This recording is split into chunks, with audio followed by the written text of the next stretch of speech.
Oi pessoal, aqui é o Ciro Massi, médico e psiquiatra, e estamos no podcast sobre mente saudável, qualidade de vida e bem-estar. O assunto desse nosso episódio é sobre ansiedade e depressão. Quais são os sinais de alerta? Por que eu escolhi esse tópico? Olha, pode ser para uso próprio ou pode ser para você ajudar quem está próximo de você. Às vezes a gente não sabe se quem está próximo está passando por uma fase difícil e é recomendável que procure ajuda ou se simplesmente deve se esforçar mais ou esperar o tempo passar, enfim. E o outro motivo é para uso próprio. Ficar batendo a cabeça, tentando quebrar pedra com a testa, né? Não é uma boa ideia se você tem profissionais que possam ajudar. Um dos grandes motivos, um dos grandes impedimentos para uma saúde mental adequada é demorar demais para procurar ajuda ou ter preconceito em procurar ajuda e ficar insistindo, quando o ideal é buscar o tratamento necessário de maneira precoce, desde que exija motivo para isso. E é desses motivos que eu vou estar falando relacionados à ansiedade e depressão.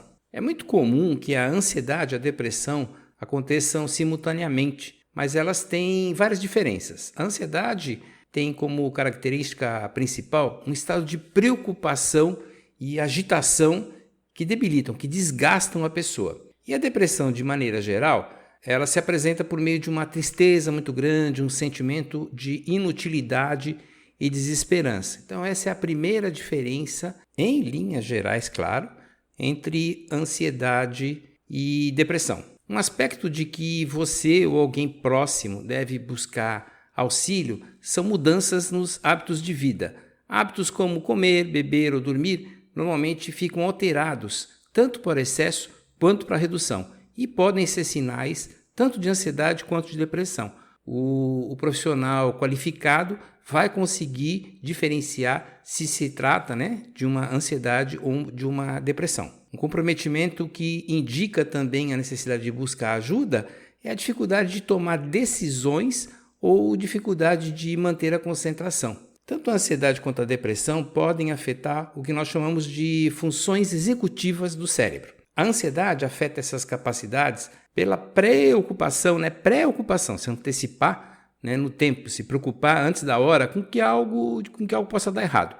E a depressão? A depressão altera as funções do cérebro por reduzir tanto a capacidade de interação quanto de interesse pelo mundo que está ao nosso redor. Um outro sinal importante que deve ser sempre esclarecido é quando aparece a apatia e perda de interesse, que são sinais clássicos de depressão, a perda do interesse nas atividades que anteriormente traziam prazer e contentamento, assim como também o sentimento de que a vida perdeu sentido, acompanhado de uma sensação de vazio interior. Sentir-se também desamparado, como se nada ou ninguém pudesse fazer nada para melhorar a sua vida, uma grande falta de esperança de que a existência possa melhorar, de que vão ter dias melhores na sua vida, em geral, são características da depressão. A pessoa muitas vezes está convicta de que não tem saída, de que não tem remédio, e olha só, isso é apenas, somente, um sinal de depressão que tem tratamento. Outro sinal importante são as mudanças no estado de humor.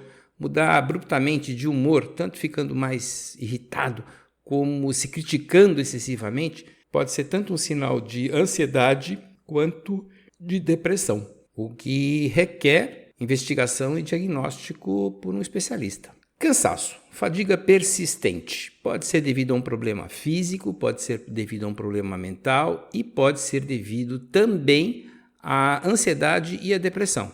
Qualquer pessoa pode se sentir cansado no final de um dia puxadão, Mas se o cansaço começa a persistir por muito tempo, depois que a pessoa dorme bem ou tem um dia de descanso, um final de semana bacana, descansando, e ainda continua cansado, é preciso esclarecer a causa. Pode ser tanto a ansiedade quanto a depressão e também pode existir outras condições médicas, como a síndrome da fadiga crônica, a síndrome do burnout, ou ainda doenças, por exemplo, como no funcionamento da tireoide, ou até mesmo uma simples anemia, uma baixa de ferro no organismo. Desejo de isolamento pode ser um sinal de alerta.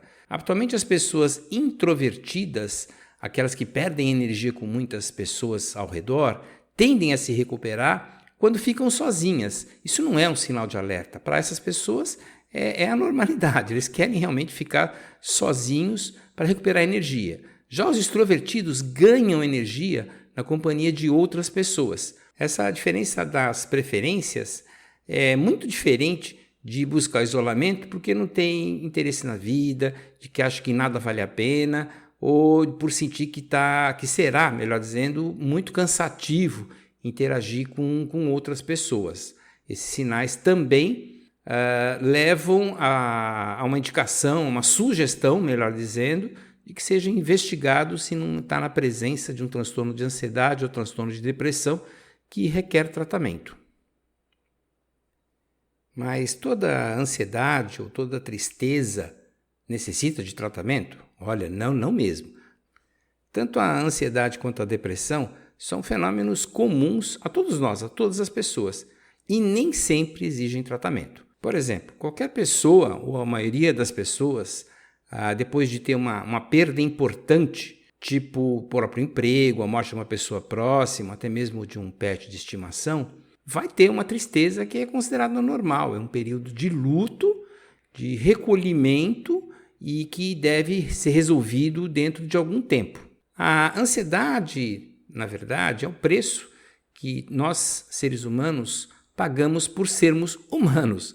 Os nossos ancestrais longínquos, nossos tataravós, ficavam em atenção constante a perigos do ambiente, a qualquer risco, que podia ser um risco físico, podia ser tanto remoto ou imaginário, mas que tem o potencial de colocar a pessoa em alerta. Nós herdamos desses nossos ancestrais remotos essa tendência biológica, esse estado do nosso cérebro a permanecer em alerta. Agora, quando a depressão, a tristeza ou a ansiedade ultrapassa os limites do razoável, ou seja, tem uma intensidade ou uma duração que são exageradas, passam a afetar o cotidiano, o dia a dia, alteram a vida do trabalho, alteram a vida familiar ou a alegria de viver, olha, é preciso procurar ajuda. Muitas pessoas, infelizmente, tendem a desvalorizar esses sintomas. Por exemplo, convive com muitas outras pessoas que também têm ansiedade ou depressão e que não buscaram tratamento. E isso é um problema, especialmente no Brasil. Nós temos uma média 3 vezes maior do que a média mundial de transtornos de ansiedade. Então, é muito comum, é quase uma predestinação de que nós vamos conviver com pessoas que sofrem de ansiedade, deveriam estar realizando o tratamento, não estão buscando tratamento e nós vamos considerar isso como normal, quando não é. Por último, acho importante você ter cuidado na hora de atribuir a uma causa externa tanto a ansiedade quanto a tristeza, quanto a depressão. Muitas pessoas ficam aí sofrendo sem necessidade, atribuindo o seu estado ao passar dos anos, à idade, excesso de trabalho, ou ainda porque tem uma doença crônica e todo mundo que tem essa doença crônica deve ter essa ansiedade e essa tristeza. Não é o caso. Tanto a ansiedade quanto a depressão são condições que merecem as várias conquistas que a ciência tem nos propiciado, as diversas abordagens e tratamentos disponíveis que têm o potencial de melhorar e melhorar muito a qualidade de vida. E por hoje era isso. Muito obrigado, pessoal.